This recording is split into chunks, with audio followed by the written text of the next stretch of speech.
رب اشرح لي صدري ويسر لي أمري واحلل عقدة من لساني يفقهوا قولي. نحمده ونصلي ونسلم على رسوله الكريم. أما بعد فأعوذ بالله من الشيطان الرجيم. بسم الله الرحمن الرحيم. محمد رسول الله صدق الله العظيم وصدق رسوله النبي الكريم الأمين. إن الله وملائكته يصلون على النبي يا أيها الذين آمنوا صلوا عليه وسلموا تسليما. الصلاة والسلام عليك يا سيدي يا رسول الله وعلى آلك وأصحابك يا حبيب الله. مولاي صل وسلم دائما أبدا على حبيبك خير الخلق كلهم هو الحبيب الذي ترجى شفاعته لكل هول من الأهوال مقتحم. يا أكرم الخلق مالي من ألوذ به سواك عند حلول الحادث العممي. ربي صل وسلم دائما أبدا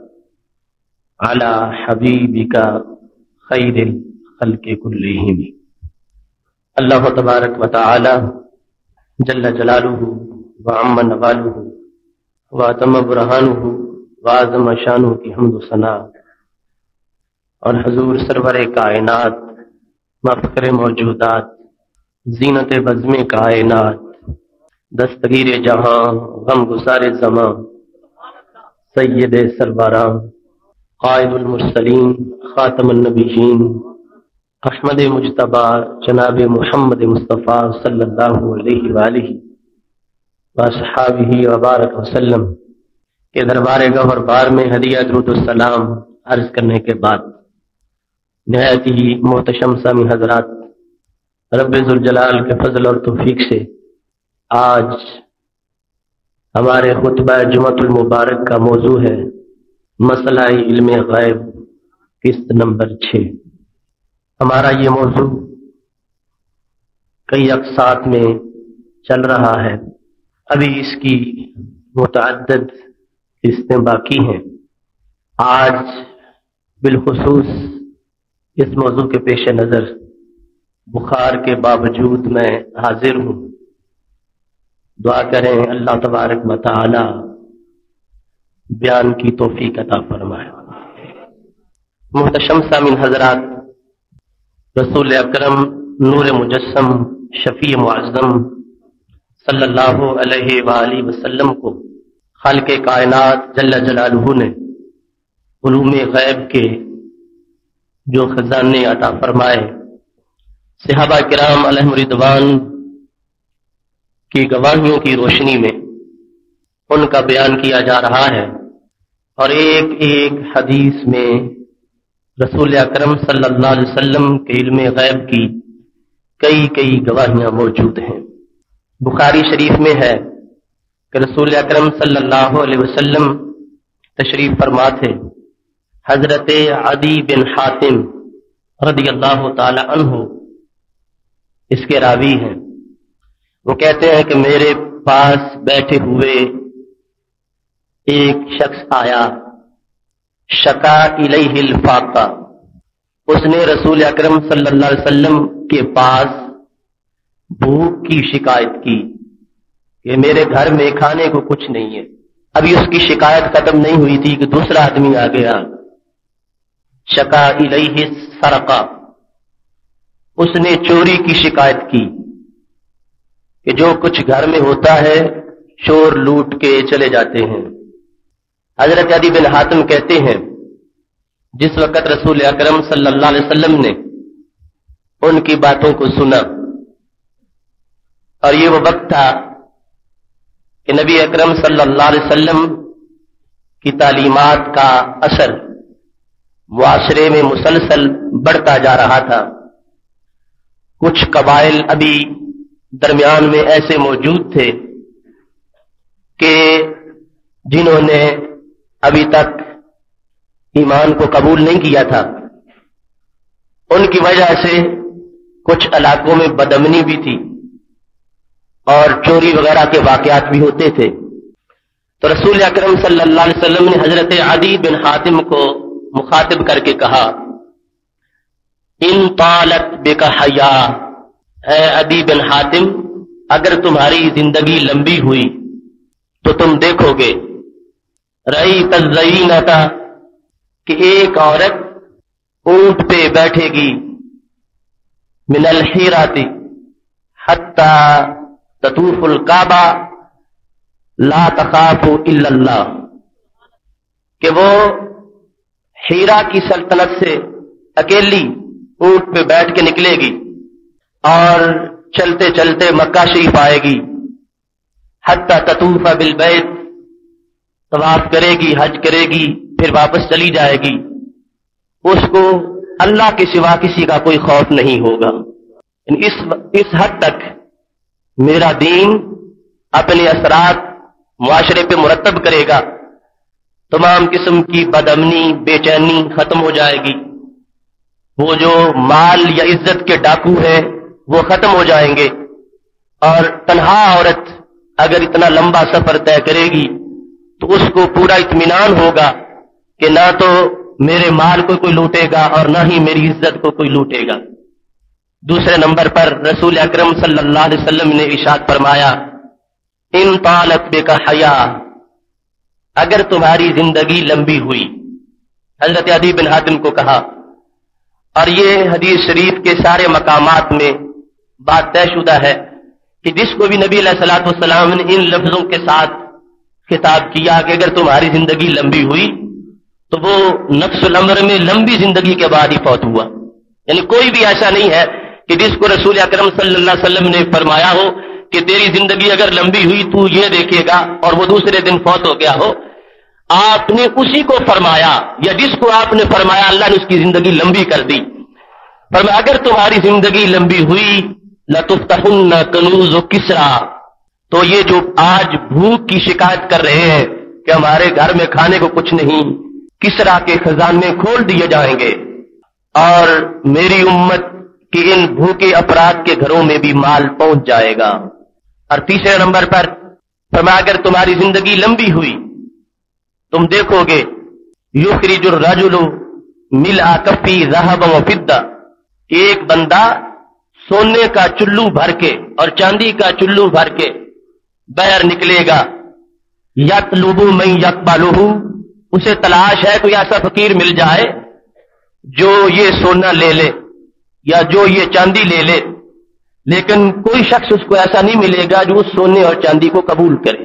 جس کے پاس جائے گا وہ کہے گا اگر تو کل آتا پھر تو میں یہ لے لیتا، آج میرے پاس اس کی گنجائش نہیں ہے۔ رسول اکرم نور مجسم شفیع معظم صلی اللہ علیہ وسلم نے یہ 3 خبریں دیں۔ بخاری شریف میں متعدد مقامات پر ان کا اجمال اور تفصیل سے ذکر موجود ہے۔ حضرت عدی بن حاتم رضی اللہ تعالی عنہ چونکہ راوی ہیں، جو کچھ سنا تھا اس کے لحاظ سے کہتے ہیں رأیت الزینۃ، میں نے اس اونٹ پہ سوار ہونے والی عورت کو دیکھا جو ہیرا سے چلی اور مکہ شریف میں حج کر کے واپس لوٹی، اس کو اللہ کے سوا کسی کا خوف نہیں تھا۔ یعنی دور فاروق اعظم رضی اللہ تعالی عنہ میں اتنا امن قائم ہو چکا تھا، اس حد تک اسلام کے اثرات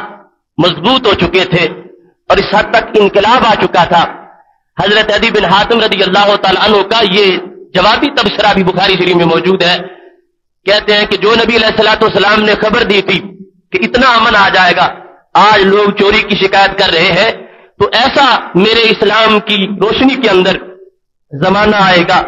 کہ مرد تو مرد رہے، خاتون کو بھی کسی طرح کسی چوری کا کوئی خطرہ نہیں ہوگا۔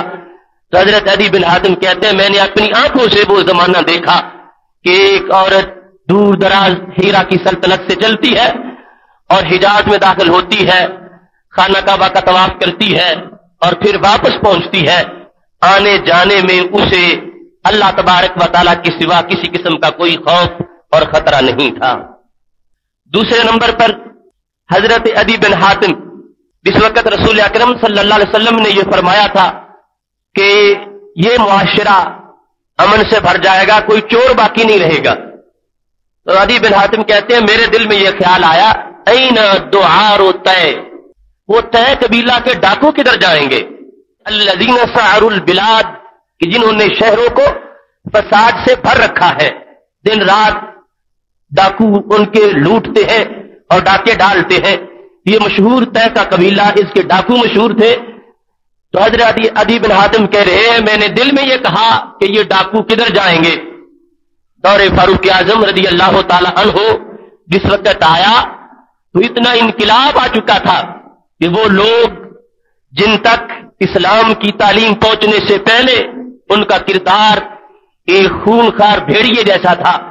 یا ایک وحشی درندے جیسا تھا، جب ان تک اسلام کی عظمت پہنچی ہے تو اللہ تبارک و تعالیٰ نے انہیں ولایت کے مرتبے تک پہنچا دیا ہے۔ وہ دعار بنی طے، وہ طے قبیلے کے ڈاکو جن کے بارے میں یہ سوچتا تھا کہ ان کے ہوتے ہوئے امن کیسے آ جائے گا، رسول اکرم نور مجسم شفیع معظم صلی اللہ علیہ وسلم کی نگاہ نبوت مستقبل کے حالات کو دیکھ رہی تھی کہ سیدنا فاروق اعظم رضی اللہ تعالی عنہ کے عہد زرعی تک اتنے اثرات آگے بڑھ چکے ہوں گے کہ وہ لوگ جو پہلے رہزن تھے ان کو رہبری کا مرتبہ عطا کر دیا ہو گیا ہوگا۔ پھر حضرت عدی بن حاتم کہتے ہیں کنتو فی من افتتح کنوز کسرا، جہاں تک دوسری خوشخبری تھی جو رسول اکرم صلی اللہ علیہ وسلم نے اس شخص کے فاقہ کو سن کر فرمایا تھا کہ کسرا کے خزانے کھول دیے جائیں گے۔ حضرت عدی بن حاتم کہتے ہیں میں خود اس لشکر میں تھا کہ جن لوگوں نے اپنے ہاتھوں سے کسرا کا خزانہ کھولا اور اس کو اسلامی بیت المال میں پہنچا دیا۔ نبی اکرم صلی اللہ علیہ وسلم نے جو لفظ بولے تھے میں نے خود اس لشکر میں شریک ہو کر ان حالات کو دیکھ کر کہ رسول پاک صلی اللہ علیہ وسلم کی نگاہ نبوت نے اس وقت دیکھ لیا تھا کہ یہ خزانے بالآخر میری امت کے لیے کھول دیے جائیں گے اور ان خزانوں کے مال اسباب کو مدینہ شریف میں اور اسلامی سلطنت کے فقراء کے اندر تقسیم کر دیا جائے گا۔ بخاری شریف کا یہ مقام حضرت عدی بن حاتم رضی اللہ تعالیٰ عنہ جہاں نبی اکرم نور مجسم شفیع معظم صلی اللہ علیہ وسلم کے اخبار غیب کو بیان کر رہے ہیں، وہاں یہ بات بھی ہمارے سامنے آتی ہے کہ اسلام میں کس طرح مالی انقلاب بھی صحابہ کرام علیہم رضوان کے اندر آیا۔ ایک وقت وہ تھا کہ جب رسول اکرم نور مجسم شفیع معظم صلی اللہ علیہ وسلم جنگ تبوک کی طرف جا رہے تھے، صحیح مسلم میں ہے، اور خرد و نوش کا سامان کم ہو گیا تو کچھ صحابہ نے یہ تجویز پیش کی تھی کہ اونٹنیوں کو ذبح کر کے ان کا گوشت کھا لینا چاہیے، اونٹنیوں کو ذبح کر کے گزارا کرنا چاہیے۔ مسلم کی کتاب الایمان میں حدیث موجود ہے، حضرت فاروق اعظم رضی اللہ تعالیٰ عنہ اپنی تجویز لے کے آ گئے، کہنے لگے یا رسول اللہ صلی اللہ علیہ وسلم لو جمعتا ما باقیہ من ازواج القوم ودعوت علیہا، میری تجویز یہ ہے کہ جس کسی کے پاس بھی جو کچھ بچا ہوا کھانا ہے وہ سب کچھ آپ کے سامنے لا کے رکھے، آپ اس پر دعا کر دیں تو اللہ اتنی برکت دے گا کہ اونٹنیوں کو ذبح کرنے کی ضرورت نہیں پیش آئے گی۔ حضرت عمر رضی اللہ تعالیٰ عنہ کی اس تجویز کو نبی علیہ الصلوۃ والسلام نے قبول فرما لیا۔ حکم دیا گیا کہ جس کے پاس جو کچھ ہے وہ لے کر دربار نبوت میں حاضر ہو جائے۔ تو حدیث شریف میں آتا ہے کوئی ایک ٹکڑا روٹی کا لے آیا، کسی کے پاس نصف کھجور تھی وہ لے آیا، اور کچھ لوگ کھجوروں کی گٹھلیاں لے کے وہاں حاضر ہو گئے۔ کھجوروں کی گٹھلیاں، نصف کھجور اور روٹی کے ٹکڑے رسول اکرم صلی اللہ علیہ وسلم کے سامنے اس لشکر والوں کے پاس جو کچھ تھا اس حالت میں جمع کر دیا گیا۔ میرے نبی علیہ الصلوۃ والسلام نے اس پہ دعا کی۔ حضرت عمر رضی اللہ تعالیٰ عنہ کہتے ہیں تمام لوگوں نے اپنی بوریاں بھر لیں اور اتنی برکت تھی کہ اس سفر کا سارا خرچہ اسی سے پورا ہو گیا۔ اس میں ایک تو طعام پر جو دعا مانگنے کا ثبوت ہے کہ رسول اکرم نور مجسم شفیع معظم صلی اللہ علیہ وسلم خود کھانے کے اوپر دعا مانگی ہے، اور یہ ہماری دعا میں اور ان کی دعا میں فرق ہے کہ رسول اکرم صلی اللہ علیہ وسلم دعا مانگتے ہیں صرف مانوی برکتیں ہی نہیں، کھانے میں حصی برکتیں بھی آ جاتی ہیں، اور ان کے طریقے کے مطابق جس وقت قرآن مجید کی آیات کھانے پہ پڑی جاتی ہے تو خالق کائنات جل جلالہ اس میں مانوی برکتیں بھی پیدا فرما دیتا ہے۔ اب اس مقام پر ہمارے موضوع کی بات یہ ہے کہ جو گٹھلیاں صحابہ لے کے آئے، راوی نے پوچھا کہ گٹھلیوں کا فائدہ کیا تھا؟ حکم تو یہ ہوا کہ جس کے پاس خوراک جو کچھ ہے وہ لے کے آ جاؤ، اور گٹھلیاں تو کوئی خوراک نہیں، کھجور کھا کے گٹھلی پھینک دی جاتی ہے۔ تو صحابہ کہتے ہیں گٹھلیاں بھی ہمارے ہاں خوراک کا درجہ رکھتی تھیں۔ کیوں؟ ہم کھجور کھا کے گٹھلی سنبھالتے تھے کہ جب کھجور نہیں ہوگی یہ گٹھلی منہ میں ڈال کے اوپر سے پانی پیئیں گے تو پانی میٹھا ہو جائے گا اور اس کی غذائیت ہمیں حاصل ہو جائے گی۔ یعنی وہ دور اسلام کا کہ جب گٹھلیاں منہ میں ڈال کے اوپر سے پانی پی کر کچھ وقت کے لیے پانی کو منہ میں رکھ کے کہ گٹھلیوں سے کچھ نہ کچھ پانی میں لگ جائے اور پھر گٹھلیوں کو باہر نکال کے پھر بھی پھینکا نہ جائے، پھر بھی سنبھال کے رکھ لیا جائے، وہ فاقے کا دور اور وہ بھوک کا دور ان لوگوں نے اپنے خطوط کو تبدیل نہیں کیا کہ ہم کسی اور ذریعے سے مال حاصل کر لیں۔ رسول اکرم نور مجسم شفیع معظم صلی اللہ علیہ وسلم نے ضمانت دی کہ جو میں تمہیں خطوط دے رہا ہوں انہی پہ زندگی بسر کرتے رہو، ایک دن دنیا کے خزانے تمہارے قدموں میں پہنچ جائیں گے۔ تو یہ زمانہ اس قدر فاقے کا تھا، رسول اکرم صلی اللہ علیہ وسلم نے صحابہ کرام علیہم رضوان کو پابند کیا کہ کوئی دوسرا ذریعہ اپنا کے اگر دولت حاصل کرو گے پھر وہ محض دنیا ہوگی، اور اگر میرے طریقے پر قائم رہ کر تمہیں اگر دولت ملے گی تو وہ دولت بھی دین کا حصہ بن جائے گی۔ یہاں تک کہ صحیح میں حدیث موجود ہے جب یہ حکم نازل ہوا تھا کہ صدقہ کرو، صحابہ میں سے بعض ایسے بھی تھے جنہوں نے جا کر بازار میں مزدوری کی اور 2 سیر 3 سیر کے مطابق ان کو کھجوریں ملی تو وہ اللہ کے راستے میں آ کے صدقہ کی کہ ہمیں شوق ہے کہ ہمیں صدقے کی عبادت کا بھی ثواب ملنا چاہیے۔ وہ صحابی کہتے ہیں ایک دن تو میں نے مزدوری کر کے صدقہ کیا تھا اور آج میرے پاس 1,00,000 درہم موجود ہے۔ اسی خط پہ رہتے ہوئے جو رسول اکرم صلی اللہ علیہ وسلم نے مجھے سبق دیا تھا کہ ایک دن مزدوری کر کے صدقہ کر رہا تھا اور میں نے کسب حلال کی طرف توجہ کی ہے اور میں شریعت کے دائرے میں رہا ہوں، آج اللہ تبارک و تعالیٰ نے مجھے یہ شان عطا فرمائی ہے کہ میرے پاس 1,00,000 درہم موجود ہے جس سے میں ہر طرف صدقہ بھی کر رہا ہوں اور اپنے کاروبار کو بھی چلا رہا ہوں۔ اب دیکھیے جب فاقہ کا اس طرح کا سوال تھا نبی علیہ السلام کے سامنے تو میرے محبوب علیہ السلام نے فرما دیا لَتُمْتَعُنَّ کنوز کسرا کے خزانے کھول دیے جائیں گے اور ان سے میری امت کے ناداروں تک بھی حصہ پہنچ جائے گا۔ حضرت عدی بن حاتم رضی اللہ تعالیٰ عنہ کہتے ہیں میں خود اس بات پہ گواہ ہوں کہ وہ خزانے کھول دیے گئے اور میں اس لشکر میں شریک تھا جنہوں نے اس علاقے کو فتح کیا اور اس کو ہمیشہ کے لیے اسلام کا گہوارہ اور مرکز بنا دیا۔ تیسری بات کے بارے میں حضرت عدی بن حاتم رضی اللہ تعالیٰ عنہ نے مخاطبین کو خطاب کرتے ہوئے یہ فرمایا لا ترون، تم وہ وقت ضرور دیکھو گے جب اس طرح کی پیسے کی ریل پیل ہو جائے گی کہ ایک آدمی اپنی طرف سے سونا اور چاندی لے کے نکلے گا مگر اس کو کوئی قبول کرنے والا نہیں ملے گا اور اس کو یہ کہا جائے گا اگر تم کل آتے تو پھر میں اس کو قبول کر لیتا۔ اس حد تک اللہ تبارک و تعالی دنیا میں پیسے کی اور مال کی فراوانی عطا فرما دے گا۔ حضرت عدی بن حاتم کہتے ہیں کہ جو رسول اکرم صلی اللہ علیہ وسلم نے اخبار دی تھی ان میں سے 2 میں نے اپنی آنکھوں میں دیکھی ہے اور تیسری کے بارے میں بھی میرا یہ یقین ہے کہ قیامت سے پہلے خالق کائنات جل جلالہ یہ منظر بھی دنیا میں ضرور برپا کر دے گا۔ محترم سامعین حضرات، رسول اکرم نور مجسم شفیع معظم صلی اللہ علیہ وسلم کے پاس غزوہ خیبر کے موقع پر جب حضرت علی رضی اللہ تعالیٰ عنہ تشریف لائے تھے اور خود انہیں نبی علیہ الصلوۃ والسلام کے بلانے پر وہاں حاضر ہونا تھا، جب خیبر فتح نہیں ہو رہا تھا تو میرے نبی علیہ السلام نے فرمایا علی کو بلاؤ، تو کہا یشتکی عینیہ ہے، ان کی تو آنکھیں خراب ہیں۔ رسول اکرم صلی اللہ علیہ وسلم نے فرمایا ان کو بلاؤ تو صحیح۔ حضرت علی رضی اللہ تعالی عنہ کو بلایا گیا، فبصق رسول اللہ صلی اللہ علیہ وسلم فی عینیہ، نبی علیہ الصلوۃ والسلام نے ان کی آنکھوں میں خود اپنا لعاب دہن لگایا اور کہتے ہیں کہ میری آنکھیں یوں صحیح ہو گئیں جیسے کبھی بیمار ہوئی نہیں تھی۔ اب یہ حدیث شریف جو ہے اس کا پس منظر اور اس کے بعد کے حالات جو ہیں ان میں بھی متعدد اخبار غیب موجود ہیں. رسول اکرم صلی اللہ علیہ وسلم نے یہ ارشاد فرمایا تھا، جامع ترمذی میں اور دیگر کتب میں موجود ہے، لَأُوتِيَنَّ الرَّأْيَةَ غَدًا رَجُلًا يَفْتَحُ اللَّهُ عَلَى يَدَيْهِ، کہ کل میں جھنڈا اس بندے کو دوں گا کہ جو خیبر فتح کرے گا. ایک دن پہلے رسول اکرم صلی اللہ علیہ وسلم نے تاکید کے ساتھ لام تاکید اور نون تاکید دونوں کو استعمال کرتے ہوئے لَأُوتِيَنَّ الرَّأْيَةَ، ضرور میں جھنڈا دوں گا اس بندے کو، رجلن اس بندے کو، غدن کل، یفتح اللہ علی یدیہ، کہ جس کے ہاتھ پر اللہ خیبر کو فتح فرما دے گا. یہ اس بندے کی پہلی صفت بیان کی. دوسری صفت کیا ہے؟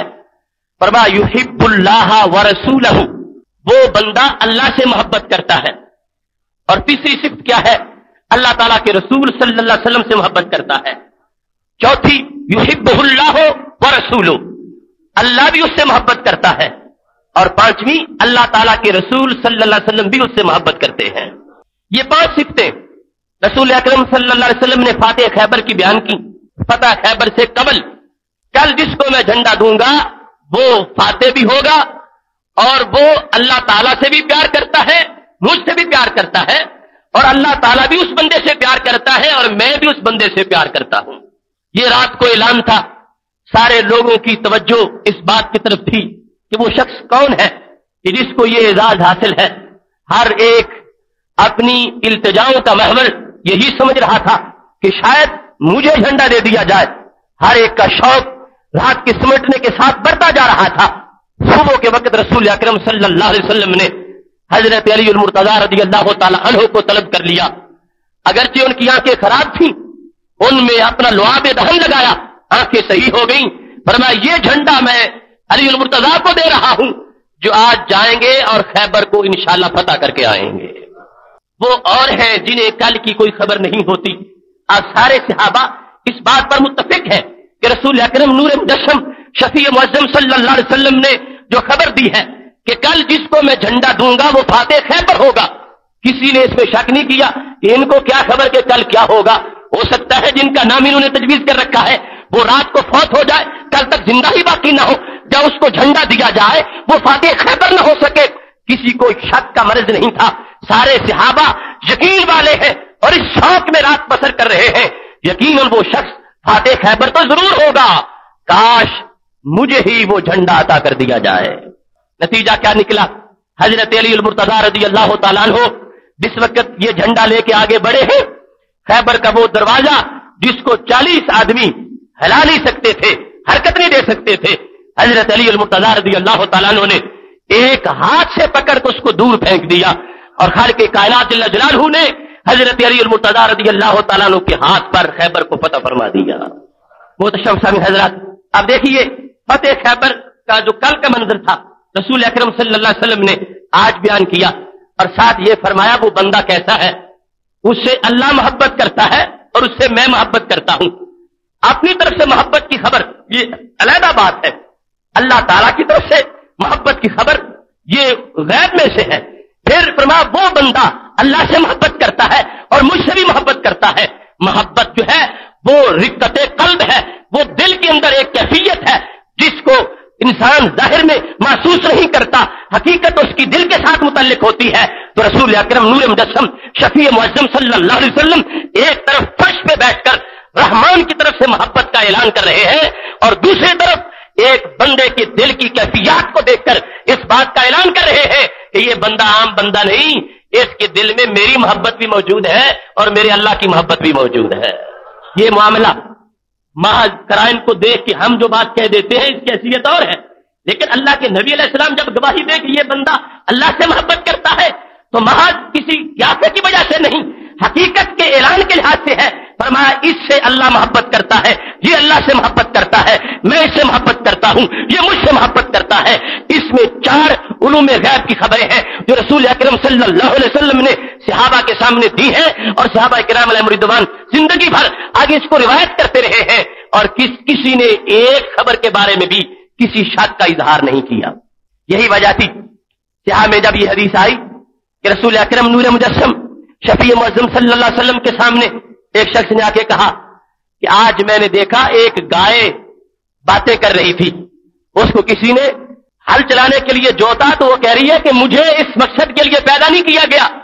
تو رسول اکرم صلی اللہ علیہ وسلم نے جب یہ جملہ سنا تو فرمایا اؤمن بہ انا و ابو بکر و عمر، اس پر میرا بھی ایمان ہے، میرے ابو بکر کا بھی ایمان ہے، میرے عمر کا بھی ایمان ہے. رسول اکرم صلی اللہ علیہ وسلم نے فوراً جو برجستہ سوال آیا تھا اس کے بارے میں اپنے ایمان کا اعلان کیا، اور ساتھ ہی سیدنا صدیق اکبر رضی اللہ تعالی عنہ کے ایمان کا اعلان کر دیا، اور ساتھ ہی سیدنا فاروق اعظم رضی اللہ تعالی عنہ کے ایمان کا بھی اعلان کر دیا. حالانکہ وہ دونوں حضرات وہاں موجود ہی نہیں ہیں، اور ایمان کا محل تو دل ہے، دل میں ایمان کا مسکن ہے. تو رسول اکرم نور مجسم شفیع معظم صلی اللہ علیہ وسلم نے ان سے پوچھے بغیر یہ کیسے اعلان کر دیا کہ میں بھی ایمان رکھتا ہوں، میرا ابو بکر بھی ایمان رکھتا ہے، میرا عمر بھی ایمان رکھتا ہے. یہ ماننا پڑے گا کہ محبوب علیہ السلام کو اپنی امتی کے دل کی بھی خبر ہوتی ہے، دل کے احوال کو بھی جانتے ہیں اور دل کی کیفیات کو بھی جانتے ہیں. اس واسطے تمام ائمہ حدیث نے اس کو فضائل ابی بکر اور فضائل عمر رضی اللہ تعالیٰ عنہما میں لکھا ہے کہ نبی علیہ الصلوۃ والسلام کا اس حد تک ان کے دلوں پر دھیان تھا کہ فوراً توجہ کرتے ہوئے دیکھ لیا، فرمایا یہ صرف میرا ہی ایمان نہیں، میرے خلفاء کا بھی اس پر ایمان موجود ہے. محتشم سامعین حضرات، بخاری شریف میں ہے حضرت علی رضی اللہ تعالیٰ عنہ کہتے ہیں کہ مجھے اور حضرت زبیر اللہ تعالیٰ عنہم کو نبی علیہ الصلوۃ والسلام نے حکم دیا، انطلقوا الی روضۃ خاخ، جاؤ مدینہ شریف اور مکہ شریف کے درمیان ایک روضہ خاک ہے، باغ خاک ہے، وہاں فإن بہا زینہ، ایک عورت اونٹ پہ سوار وہاں پہنچ چکی ہے، اس کے پاس ہمارا ایک خط ہے، وہ جاسوسی کا خط لے جا رہی ہے، جاؤ اس سے وہ خط واپس لے آؤ. حضرت علی رضی اللہ تعالیٰ عنہ کہتے ہیں ہم نے گھوڑے دوڑا لیے، کافی طویل سفر کرنے کے بعد جب ہم روضہ خاک پہنچے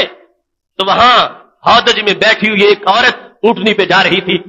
ہم تینوں نے اونٹنی کو روک لیا اور ہم نے کہا نیچے اترو اور وہ خط باہر نکالو جو تمہارے پاس موجود ہے. اس نے انکار کر دیا کہ میرے پاس تو کوئی خط نہیں ہے. حضرت علی رضی اللہ تعالیٰ عنہ کہتے ہیں جب ہم نے شدت سے کہا کہ تمہیں خط دینا پڑے گا، ہمیں یقین ہے کہ تمہارے پاس خط موجود ہے، تو حضرت علی رضی اللہ تعالیٰ عنہ کہتے ہیں اس نے ہمیں چھپایا ہوا وہ خط نکال کے دیا، تو ہم نے دیکھا کہ وہ نبی علیہ الصلوۃ والسلام کی بعض خبریں تھیں جو قریش مکہ کی طرف بھیجی جا رہی تھیں.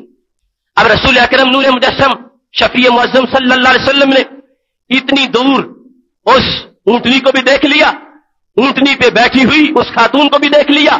اور اس کے پاس چھپا ہوا وہ خط بھی دیکھ لیا. ان صحابہ کرام علیہم رضوان کو جب حکم دیا ہے تو یہ کس یقین سے جا رہے تھے؟ اگر ان کا یہ عقیدہ ہوتا کہ ہمارے نبی کو تو دیوار کے پیچھے کی بھی خبر نہیں ہوتی، اتنی دور لمبا سفر کیوں کرتے؟ وہی فوراً انکار کر دیتے کہ یہ بات تو امور غیبیہ میں سے ہے اور آپ کو غیب کی خبر نہیں ہو سکتی، لہذا ہمارے جانے کو کوئی فائدہ نہیں ہے. ہرگز حضرت علی المرتضیٰ رضی اللہ تعالیٰ عنہ اور دیگر صحابہ نے ایسا کوئی تبصرہ نہیں کیا. گئے ہیں اور جو خبر نبی علیہ الصلوۃ والسلام نے دی تھی اسی کے مطابق واقعے کو انہوں نے اپنی آنکھوں سے دیکھ لیا ہے. جس وقت وہ خط دیکھا تو وہ حضرت حاتب بن ابی بلتہ رضی اللہ تعالیٰ عنہ کی طرف سے تھا، جس میں نبی علیہ الصلوۃ والسلام کی کچھ خبریں لکھی ہوئی تھیں کچھ امور کے بارے میں، اور مشرکین مکہ کی طرف وہ خط بھیجا جا رہا تھا. جب وہ خط واپس آیا تو رسول اکرم صلی اللہ علیہ وسلم نے حاتب بن ابی بلتہ کو بلا لیا. سارے صحابہ مشتعل ہو گئے کہ یہ منافق ہے، اس نے جاسوسی کی ہے، ہماری خبریں یہ قریش مکہ کو پہنچاتے ہیں. نبی اکرم نور مجسم شفیع معظم صلی اللہ علیہ وسلم کا پھر بھی علم کی وسعت دیکھو. فرمایا حاتب بتاؤ تم نے ایسا کیوں کیا؟ تو حاتب کہنے لگے یا رسول اللہ صلی اللہ علیہ وسلم ما فعلت کفرا ولا ارتدادا، میں نے یہ کفر کی وجہ سے نہیں کیا اور نہ ہی دین سے پھر جانے کی وجہ سے کیا ہے. صرف بات یہ ہے کہ میں مہاجر ہوں اور دیگر مہاجرین میں اور مجھ میں فرق یہ ہے کہ باقی سب مہاجرین کی برادری وہاں مکہ شریف میں موجود ہے اور میں مکہ شریف کا رہنے والا نہیں تھا، میں باہر سے وہاں آباد ہوا تھا اور میں نے کلمہ پڑھا اور ہجرت کر کے آ گیا. اب پیچھے وہاں ان لوگوں کی برادریاں ہیں جن کی وجہ سے ان کے مفادات کا وہاں تحفظ ہے اور میری کوئی برادری نہیں ہے. تو میں چاہتا تھا کہ کچھ لوگوں سے میں اپنے بارے میں کوئی مدد حاصل کروں. میں اس